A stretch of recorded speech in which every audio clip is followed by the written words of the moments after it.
السلام عليكم ورحمة الله وبركاته. اللهم صل وسلم على سيدنا محمد وعلى آله وأصحابه أجمعين. ازيكم عاملين ايه؟ يا رب تكونوا بخير وكل سنة وانتم طيبين ورمضان كريم. الله أكرم. هنعمل النهاردة إن شاء الله كنافة بطريقة جميلة جدا، كنافة بالقشطة، حاجة في منتهى الجمال.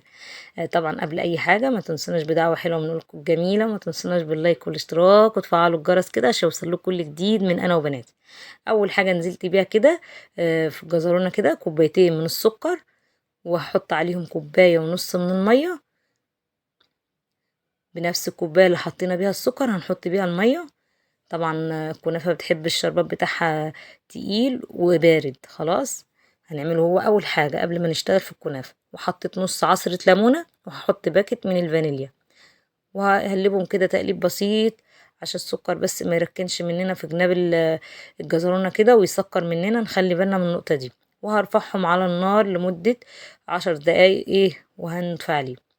هنا معايا 500 جرام من الحليب. حطيت عليهم 3 معالق كبار من نشا الذرة، وهحط عليهم، عايزه اقول لكم بقى المهلبيه دي كانت جميله بمنتهى الجمال، اللي هي القشطه الكدابه زي ما بيقولوا.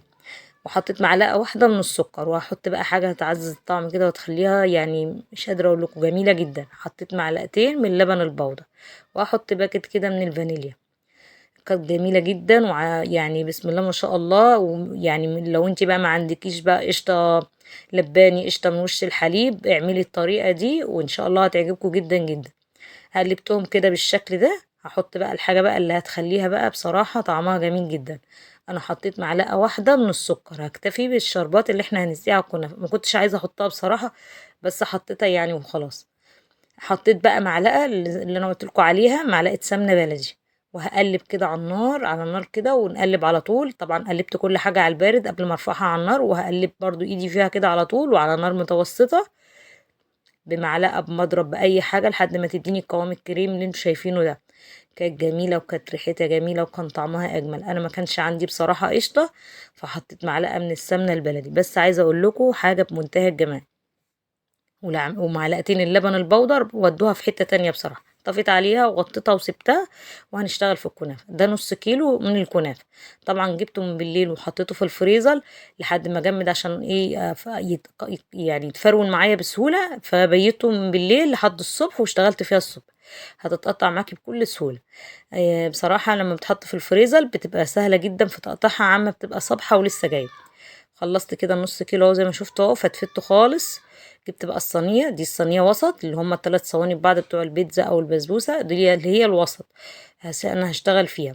دهنتها كده معلقه من السمنه. انا بحب احط السمنه بصراحه على الوش عشان اقدر اتحكم في فرد الكنافه كده، وافردها بكل سهوله كده، وكمان تبقى معايا سهله كده، وما تبقاش حته عاليه وحته واطيه. اهو بالشكل ده. وطبعا بندوس بقى جامد عشان تطلع معاكي الكنافه متماسكه ومش مفتفته، وتطلع حته واحده، وتطلع ما شاء الله زي ما شفتوها كده معايا في اول الفيديو. لازم تدوسي عليها جامد. جبت صينيه اصغر منها، وبدوس كده بقى في ايدي كده، يعني ان انا لازم اخليها تبقى ماسكه كده جامد كده ومتساويه في قلب الصينيه. بعمل لها حراف كده عشان طبعا لما نحط القشطه فيها ما تطلعش كده من الحراف وتبقى باظه من كل الجناب، لا. الطريقة دي جميلة. وانا بصراحة ربنا طبعا ما يعديش رمضان الا لما نعمل الكنافة بالقشطة دي. احلى يعني احلى طريقة للكنافة بصراحة. يعني بصراحة عملت بالمانجا وعملت بحاجات كتير. يعني الطريقة دي انا بحبها جدا. عملت كده، حطيت زي ما انتوا شفتوا كده، يعني حطيت اكتر من نص كنافة بصراحة تحت. وبندوس جامد زي ما قلنا، وبنعمل احراف كده للصينية عشان لما نحط القشطة ما تطلعش مننا. وبرضو بتك جامد وبدوس كده بصراحة، يعني بخليها ما شاء الله زي ما انتوا شايفين. جيب بقى السمنة هنا وهرش كده عليه. اي نوع سمنة تستخدميه، بس عايزة اقول لكم بصراحة الحلويات الشرقية بتحب دايما السمنة البلدي فيها. فانا بصراحة بستخدم، وقلتها في كل فيديو بصراحة، بستخدم سمنة مخلوطة بلدي على اي نوع سمنة عندي. بحط من ده على ده. بحط بالشكل ده، برشرش كده في كل حتة كده بالمعلقة، وهنزل بقى بالقشطة عليها. طريقة جميلة وسهلة وبسيطة، وعايزة اقول لكم طعمها كان جميل جدا وطرية. وبسم الله ما شاء الله. اللي وصل طبعا معايا لحد هنا ما ينسانيش باللايك والاشتراك، وتفعلوا الجرس كده عشان يوصل لكم كل جديد من انا وبناتي.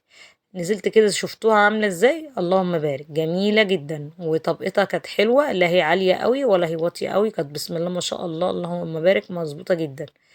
اه طبعا هي كده خلصت. هحط بقى ايه بقية الكنافة على الوش كده، بس طبعا مش هندوس خالص عليها، احنا هنسوي الكنافة مش اكتر. هنسويها طبعا. كنت مشغلة بقى الفرن على حرارة 180 من تحت، وهحطها في الرف اللي في النص.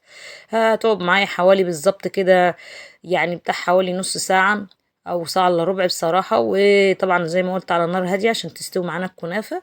واول ما تاخد نحس ان الاحراف كده لمت نفسها والجناب كلها بان كده، وبان اللون بتاعها الذهبي من الجناب، بنشغل عليها الشوايه بتاخد لون ذهبي كده جميل، ونروح مطلعينها. طلعت معايا زي ما انتم شايفين، اللهم بارك. طبعا هي سخنه والشربات بارد. بصوا الشربات بتاعنا منتهى الجمال، دي طريقتي ما بغيرهاش في الشربات، وبيطلع معايا بمنتهى الجمال وما بيسكرش. حطيت كده، رشيت عليها كده الشربات اهو بالشكل ده. هي زي ما قلت الشربات بيبقى بارد وهي سخنة، على طول اول ما تطلع من الفرن تسقيها.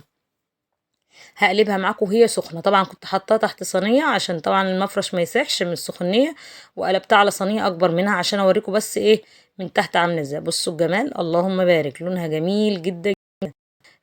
طبعا هحط شوية برضو شربات من فوق كده من تحتيها كده بعد ما قلبتها.